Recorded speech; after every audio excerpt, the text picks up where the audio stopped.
Hey, I'm Zanzi, and welcome to Farmers Inside Track. This is episode 275. I'm your host, Donumdu. Foliar fertilization plays a significant role in the agricultural practices of new farmers in Mzansi. In this edition, our expert, Aviwe Mahanjana, International Technical Marketing Manager at ACI Plant Health, shares the 101 on Foliar Feeds, how they differ from normal fertilizer applications, and why smallholder farmers can benefit from it. Over to you, Aviwe Mahanjana, Food from Mzansi journalist. Thanks, Dawn. Aviwe Mahanjana. Welcome to Farmers Inside Track. Today we will be discussing Foliar Feeds and how it has a place in smallholder farming operations. What are Foliar Feeds and how do they differ from normal fertilizer applications? Hi, Octavia. Thank you so much for having me. Foliar feeds are mainly liquid fertilizers that are applied directly to the leaf. And they are mostly water-soluble powders that can be mixed with water for application on plant foliage as well. There are also water-soluble powders that can be mixed with water for application on plant foliage. And you can actually apply foliar feeds in more than one way. Some people apply them through an irrigation system. We have a product that's a foliar feed that we use together with a seed treatment. So we coat it on. So they're very versatile. And then you have the normal fertilizers, which are often your granular fertilizers. And these are obviously granules, or they can be powders. And what farmers will typically do is just apply them in their dry form and then either wait for the rains to dissolve the granules or the powder so that they react in the soil and are taken up by the plant, or they will just irrigate. So that's the biggest difference.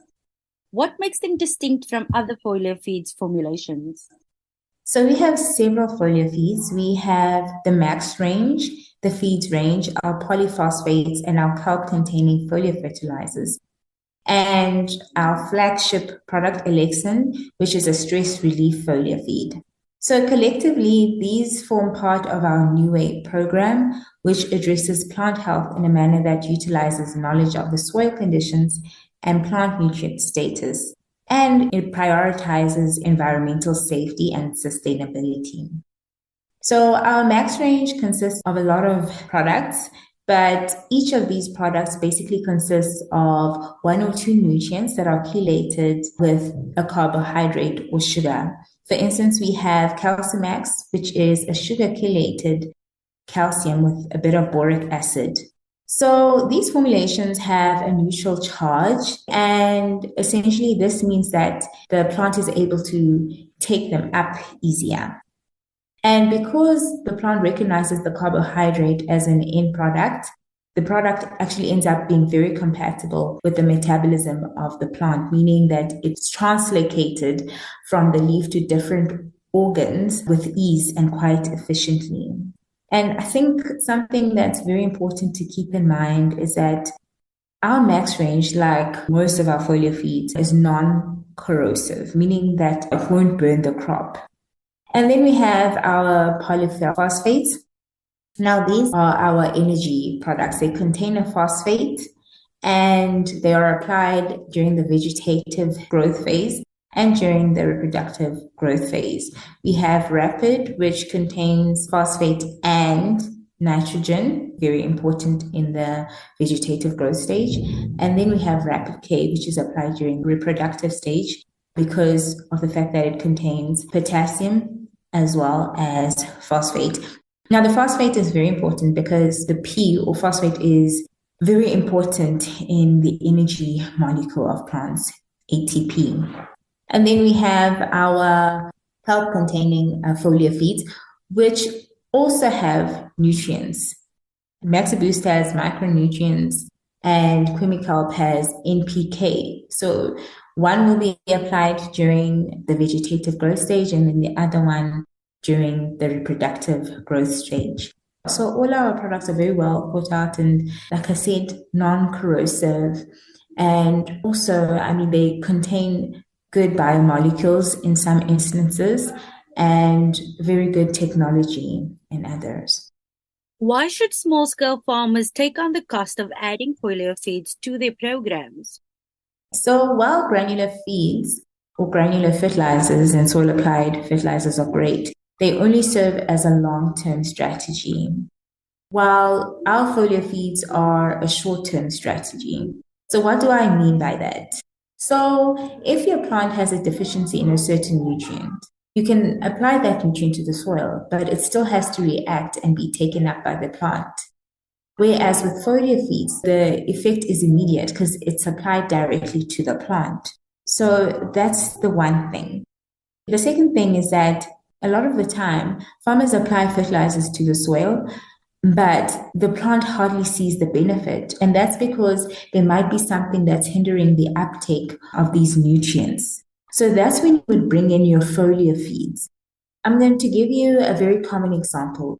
A lot of farmers sometimes sit with a low pH. And a low pH means that your macronutrients, N, P, K, calcium, those won't be taken up. And your plant needs those to be able to grow healthily.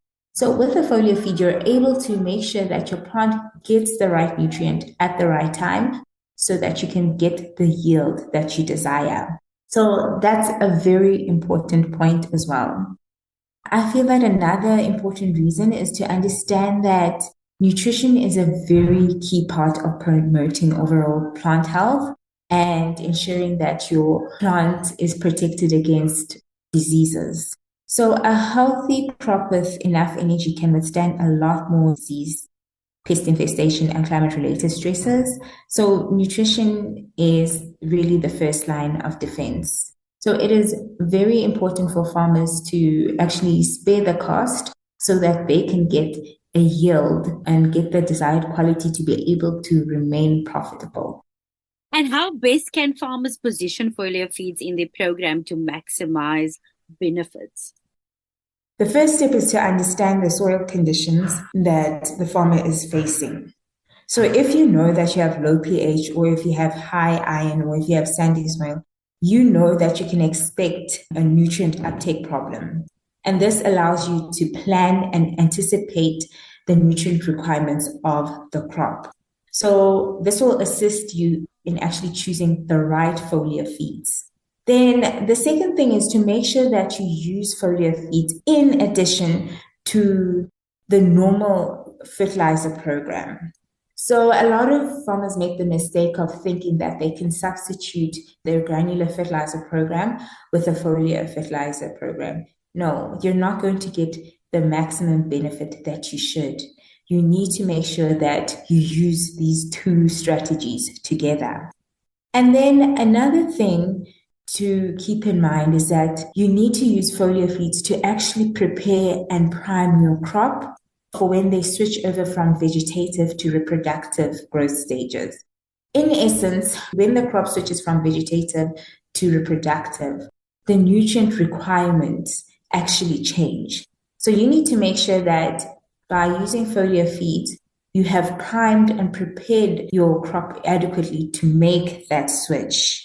And as a general guide, we like to say that whatever you put into your soil must also be put into your plant through the leaf, just as a general guide.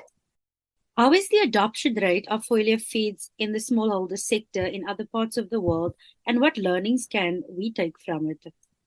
Small-scale farmers across the continent actually use our foliar program religiously.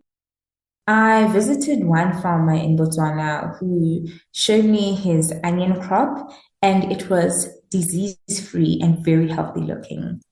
He said that he hardly used any pesticides or fungicides. He just made sure that he applied our foliar feeds weekly. He said he saw a reduction in input cost. Now, I would not advise any farmer not to apply some crop protection products. It just so happened that this one farmer is a big believer in foliar feeds, and he was certain that this is the route he wanted to take, and it worked out for him. So that's one success story that we've seen. And in another case, a farmer also used our foliar feed program on his cabbage, and his cabbage head size was bigger than most of the other farmers in the region who had not used foliar feeds. I think he got about 35% more head size from his cabbages than the other farmers. And at the end of the day, the yield increase actually benefits the farmer and he's able to recover the costs. And on top of that, he's able to actually sell for more. Yeah, so the biggest lesson there was that if you get your nutrition right, you can actually sort of create a first barrier to disease. Again, I would never advise not to apply a crop protection, but the first line of defense is making sure that your crop is healthy and it has all the nutrients it needs. Just like with human beings, if you're healthy and you have all the right nutrients, you're going to be able to withstand a whole lot more diseases than a person who is unhealthy and doesn't have all the right nutrients. And finally, what are the key things for farmers to consider when applying foliar feeds? So the first thing to consider is compatibility. So you have to look at your product and ask yourself, is my product compatible with everything that's in my spray tank or in my knapsack? For instance, our Calcimax is not compatible with Rapid K. The second thing to consider is water volume. If you are following a rate of, let's say, 500 mils per 100 liters, for instance, and you're using only 200 liters of water per hectare, then you're going to end up with too low a volume and the product won't have an effect because you will have only applied 1 liter per hectare where a product might require 2 liters per hectare as a minimum. The third thing is to know what you are targeting. Follow the logic of the program. So when we lay out our foliar feed program, we're looking at the different growth stages of the plant and we're saying, okay, this is what it's going to need at this time. So the more you understand the logic of why you are applying what you're applying, the more you know, the less likely you are to actually miss important sprays.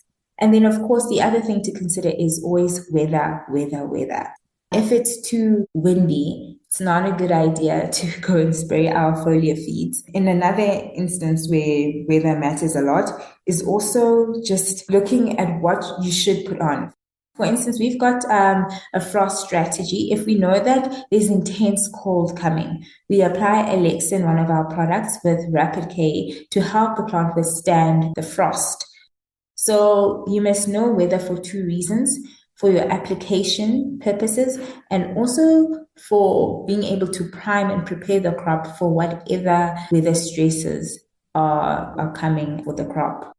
Thanks, Octavia, and it was absolutely great having you here on Farmers Inside Track as part of our campaign with AECI Plant Health. Aviwe Mahanjana, International Technical Marketing Manager at AECI Plant Health. You can, of course, read more on this topic by visiting www.foodformzansi.co.za. And that's a wrap from me, Donumdu, Octavia Spandil, our technical producer, Megan van der Vent, and the rest of the hashtag Team #FoodFormZansi. Thank you so much for listening. Bye for now. Life in South Africa can be a lot. I mean, scroll through Twitter for a minute and tell me I'm wrong. Thank God for South Africans though, right? We're inspiring, and even on the bad days, we fight back with a smile. That's why I love Food for Mzansi so much. We're not ashamed to celebrate the ordinary unsung heroes who work every day to put food on our nation's tables. Go to foodformzansi.co.za and never miss an inspiring story.